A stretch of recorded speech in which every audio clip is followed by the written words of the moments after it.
Krishna Janmashtami is a major Hindu festival which celebrates the birth of Lord Krishna, who is the eighth incarnation of Lord Vishnu, the supreme god of the Hindus. It is said that Krishna was born approximately 5200 years ago in Mathura. At that time, Mathura was ruled by Kansa, who was an unjust and tyrannical ruler. He usurped the throne from his father Ugrasen, captured him and put him in the dungeons. No one was happy under his rule.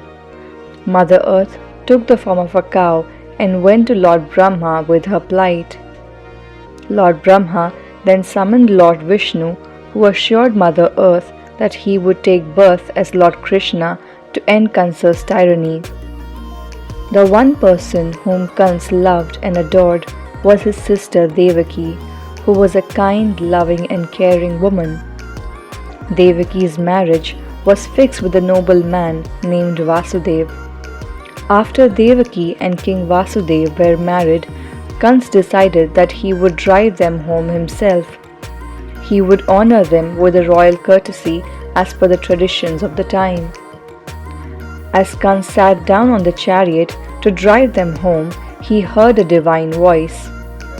The voice that came from the thundering skies announced, "O Kans, why are you so happy? Beware, the sister you love so much will give birth to the son who will destroy you. The eighth son born to Devaki will kill you." On hearing this, Kans burst into a rage.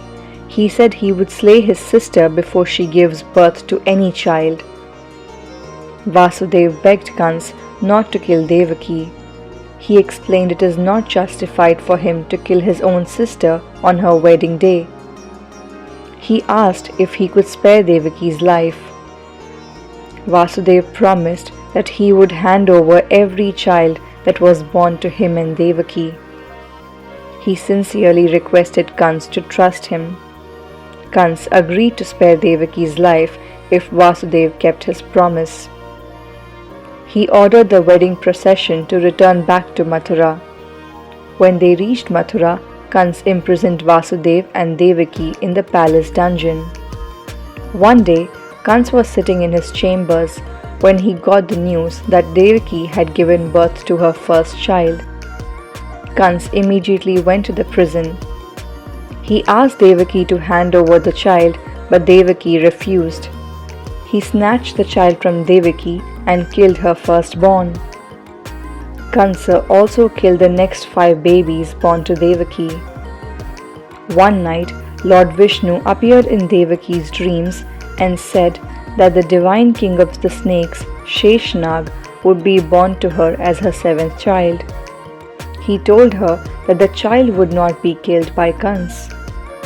Devaki was then pregnant for the 7th time. This time, Lord Vishnu summoned Yogmaya and told her to transfer the baby from Devaki's womb to Rohini's womb, who was another wife of King Vasudev. At that time, Rohini was living in Gokul under the protection of Nanda and Yashoda. Thus, on the behest of Lord Vishnu, Yogmaya transferred the baby from Devaki to Rohini's womb, and in this way their 7th child was saved. The 7th child was in fact the incarnation of Sheshnag, the snake on which Lord Vishnu rests. The child was named Balaram. Due to this mysterious birth of Balaram, he is also known as Sankarshan. The gods, as they knew it, informed Kans that Devaki's 7th child was a stillborn. By the end of 8 years, Kans, per his knowledge, had already destroyed 7 children born to Devaki and Vasudev. In the 9th year, Devaki was expecting her 8th child. She knew the fate of the child and was extremely worried. She had seen her brother murder her 7 children. It was the 8th night in the month of Shravan. A terrible storm erupted in Mathura. Heavy rain and winds threatened to destroy everything they touched. The holy river of Yamuna, which was always in the state of tranquility, assumed a monstrous form. It broke its embankments and swelled like an ocean. Exactly at midnight, Devaki gave birth to her eighth son.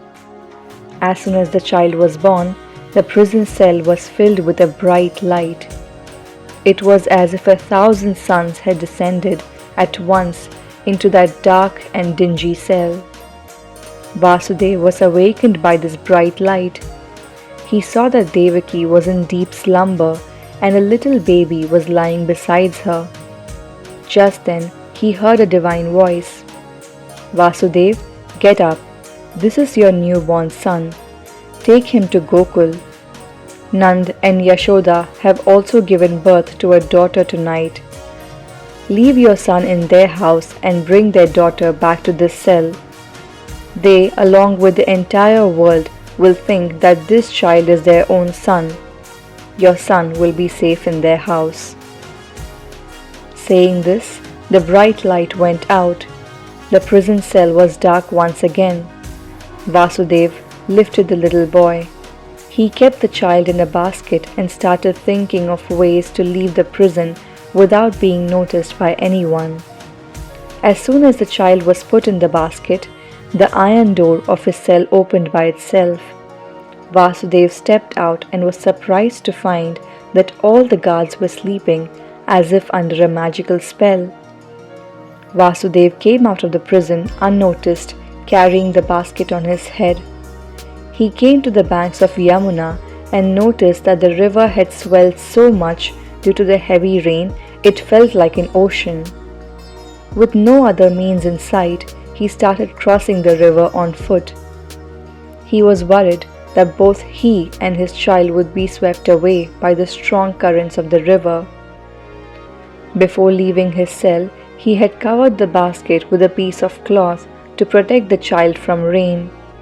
It seemed that a mere piece of cloth was no match to the torrential rain which showed no signs of going down. Just then, a multi-headed snake was moving towards them. The snake covered Vasudev and the child with its hood, effectively protecting them from the rain. This snake was Adi Ananta Shesha, or simply Sheshnag. Vasudev crossed the river and reached Gokul. He went straight to his friend Nandaraja's house. The doors lay open and Vasudev entered the living chambers. He found Nandaraj and his wife Yashoda in deep slumber.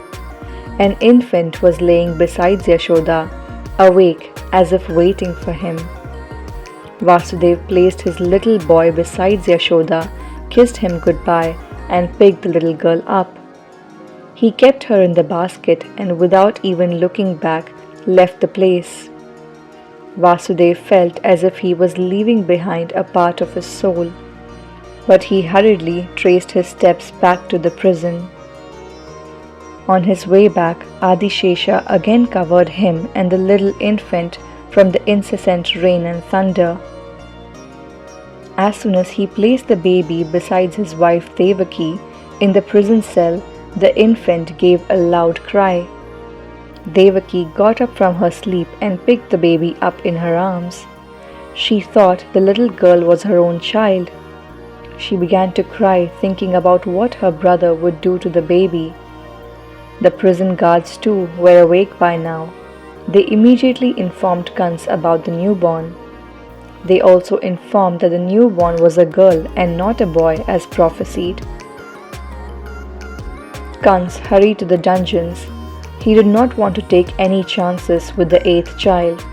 The prophecy had clearly mentioned that the eighth child of Devaki would be the reason behind his death.